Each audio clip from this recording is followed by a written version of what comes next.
আসসালামু আলাইকুম। আজকে আপনাদের এই সুন্দর বর্ডার লাইনটি সেলাই করে দেখাচ্ছি। এর জন্য এখানে যে আমি পাশাপাশি ২টি লাইন এঁকে নিয়েছি, এর মধ্যে আমি ক্রস সেলাই দিয়ে নিচ্ছি।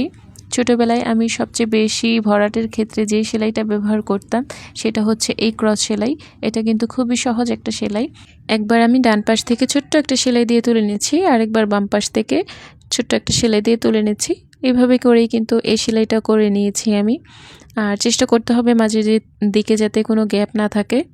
তো এইভাবে করে আমি একটা লাইন সেলাই করে নিয়েছি। এরকম করে আমি সবগুলো বর্ডার লাইন সেলাই করে নিব এবং এখন আমি মাঝের ডালটা সেলাই করে দেখাচ্ছি। এই জন্য পেছনের দিকে একটা সেলাই দিয়ে সেলাইয়ের মাঝ বরাবর সুইটাকে তুলে নিচ্ছি। তারপর আবার পেছনের দিকে সেলাই দিয়ে আগের সেলাইয়ের মাথায় তুলে নিচ্ছি। আবার পেছনের দিকে সেলাই দিয়ে আগের সেলাইয়ের মাথায় তুলে নিচ্ছি। এখানে এই যে সেলাইটা করে নিচ্ছি, এটা হচ্ছে ডাল সেলাই বা স্টিম স্টিচ। তো এইভাবে করেই কিন্তু আমি সবগুলো ডাল সেলাই করে নিয়েছি। এখন পাতাটা সেলাই করে নিব। এই জন্য পাতার মাথা থেকে সুতাটাকে তুলে নিয়ে মাঝের দিকে গেঁথে একবার ডান পাশ থেকে তুলে নিব এবং একবার বাম পাশ থেকে তুলে নিব। এখানে আমি ফিশবোন স্টিচ করে নিয়েছি। আর এই সেলাইটা কিন্তু পাতার যে স্ট্রাকচার রয়েছে সেই অনুযায়ী আমাদের করে নিতে হবে। তো এখানে আমি একটা পাতা যেভাবে করে সেলাই করেছি সবগুলো পাতা একই রকম করে আমি সেলাই করে নিব।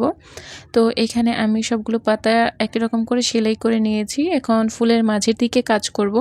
এর জন্য এখানে আমি ছোট সাইজের ডলার নিয়েছি এবং এই ডলারটাকে আমি হাত দিয়ে চেপে ধরে এভাবে করে লম্বা একটা সেলাই দিয়ে ডলারটাকে আটকে নিচ্ছি। এইভাবে আমি 2টা সেলাই দিয়ে নিলাম এবং একই রকমভাবে আমি বিপরীত পাশে আরও 2টা সেলাই দিয়ে নিব। এখানে হ্যাশ চিহ্নর মতো করে আমরা সেলাইটা করে নিব এবং তারপরে ডলারের যে কোনো একটা পাশ থেকে সুইটাকে তুলে নিয়ে এই মাঝের সুতাগুলো নিচের দিক দিয়ে সুইটাকে দিয়ে সুতাগুলোকে একটু টেনে নিচের দিকে গেঁথে নিতে হবে। তারপর আবার পাশ থেকে সুতা তুলে নিয়ে মাঝের দিকের সুতাগুলোকে একটু টেনে নিচের দিকে গেঁথে নিতে হবে। এইভাবে করেই কিন্তু সম্পূর্ণ রাউন্ডটা আমাদের সেলাই করে নিতে হবে। চেষ্টা করতে হবে একেবারে কাছাকাছি সুইটা তুলে নিয়ে তারপর সুতাগুলো টেনে নিচের দিকে গেঁথে নেওয়ার জন্য, তাহলে দেখতে ফিনিশিংটা ভালো আসবে। ডলারের কাজ কিন্তু অনেকভাবেই করা যায়। তো আজকের ভিডিওতে আপনাদের সাথে একটাভাবে শেয়ার করছি। ইনশাল্লাহ অন্য কোনো ভিডিওতে আরও অন্যভাবে কিভাবে সেলাই করলে দেখতে সুন্দর লাগবে সেভাবে শেয়ার করব। তো এইভাবে করে আমি সম্পূর্ণ রাউন্ডটা সেলাই করে নিয়েছি এবং পাশের যে পাতাগুলো রয়েছে সেগুলো আমি আগে যেভাবে পাতা সেলাই করেছি একই রকম করে সেলাই করে নিব। তো এইভাবে করেই সম্পূর্ণ সেলাইটাও হয়ে গেল। ভিডিওটি ভালো লেগে থাকলে পেজটি ফলো করে রাখবেন। আসসালামু আলাইকুম।